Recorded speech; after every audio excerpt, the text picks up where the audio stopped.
whom you give a lollipop, and then you ask him or her, give me. And the child takes the hand back. Are we together? Amen? When we are asked, when we are commanded to pay our full tithe to the house of God, and then we don't do that, we are behaving like that child who takes a lollipop that you have given him or her and takes it back. Praise be to God. The child does not know that if you had the opportunity to give that child 1, you are able to give him or her 10 or 5. And that is exactly how we behave before God. He says, if I needed a bullock, I would not ask it from you because you don't have. Amen? Amen. In other words, if the Lord wants anything that is in your custody, you are just a steward. Praise be to God. And when you are faithful to see the need in the house of God, then take this from me. The Lord is faithful to make sure that you have no need. You have no need. He will take care of all your needs. He will supply to all your needs according to his riches in glory through Christ Jesus. Yes. Praise be to God. Amen. So when we are asked to pay our tithe, don't argue about it. Amen. Pay and pay it in full. Amen. For he has promised that when we give to him, he will rebuke the devourers. Amen. And who are the devourers? Sicknesses are devourers. Amen. Making a loss in your business is defilement. Amen. There are a lot of defile that comes to destroy our wealth.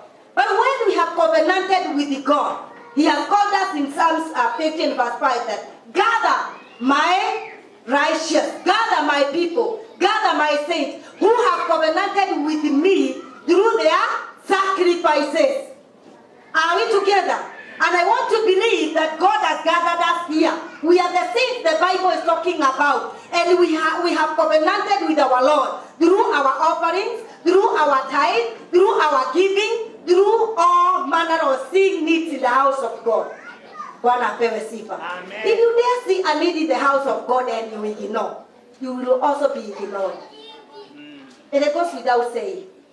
Ukiona hitaji katika nyumba ya Bwana na upuuze, na wewe utapuuzwa. Bwana apewe sifa. Lakini unapoona hitaji katika nyumba ya Bwana na unang'ang'ana kwenda kuitimiliza, naye Bwana atatimiliza mahitaji yako yote. Praise be to God.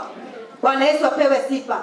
Therefore, when we serve God with our sacrifices, when we serve God through our giving, when we pay our tithe, because we don't give tithe, we pay. Tithe is debt. Are we together? Chochote Mungu amekupatia, una deni yake ya kurudisha sehemu ya 10. Tuko pamoja jameni? Bwana Yesu apewe sifa. Na unapokuwa mwangalifu, unapokuwa mwaminifu na kuhakikishia, Bwana atakutana na mahitaji yako yote. Are we together? I know we are a very sensitive week. Umejaribu kusipanga, unaona hasitoshi. Sababu mtoto A anataka this amount of money, mtoto B anataka this amount of money, na yeye uko naye haitoshi. Amen. Na sasa hapa ndipo wengi wanaweza kuingia katika mtego wa kwanza kusema God understand. Bwana apewe sifa. Atunasema God will? No, God will not understand. He says that he doesn't have company with the fools. Because he who does not pay or fulfill his vow, God calls him a fool. And he does not have any fellowship with her. It's the word of God. Bwana apewe sifa. Yeah. Amen. Wakati alikupatia ulimuahidi, ama usipomwahidi alitarajia utarejesha kwake sehemu yako. Kwa hivyo that is about that tithe is the Lord. Whether uliamua utafanya ama hautafanya, Bwana anaihesabu kutoka kwetu. Na kwa hivyo tunapokataa kufanya hivyo, tunakaa wapumbavu mbele ya Bwana. Amen. Na hiyo tunapofanya hivyo haitatoshelesha mahitaji yetu. If anything, in attract more problems. Yeah. In attract more problems. Amen. Never pay school fees with your tithe ya mtoto wako, kwa sababu you are condemning your child to do foolishness. Ataenda asome na hatashika kitu sababu umemlipia na pesa ambazo ni laana. Bwana apewe sifa. Praise be to God. Are we wise people? Have we covenanted with our God? Look at God's issues. Obey his word and let him carry your day. Amen. Si hata yeye ako na calendar ya matiani. Anajua wakati shule inafunguliwa. He know what he will do before that time come. Are we together? Just trust him and you will see his faithfulness. Are we ready to honor the Lord with our giving, with our tithes? I'm asking a question. Are we ready to covenant with our God through our offerings and through our tithes? Are we ready? Yes. Are we ready? Yes. Get your pocket. Prepare your tithe.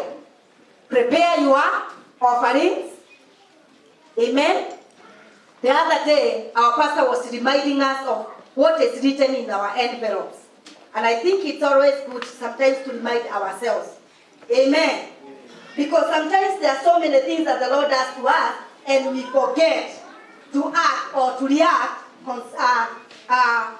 according to what he has done to us. In our envelope, the first line is a room for you to pay your tithe. Are you with me? The second one is a room for you to plant your seed power. Amen. What is seed power? A seed is a seed. Mbegu ni mbegu. Na mbegu inakuwa mbegu kwa sababu kuna mambo ambayo unatamani Mungu aweze kuyatenda. Unasema ya kwamba ninaamini Mungu ya kwamba mtoto wangu anapoenda shule this term atakuwa mshindi. Na ninapanda mbegu ya ushindi wa mtoto wangu. Ninaamini Mungu kwa sababu ya mradi fulani. Na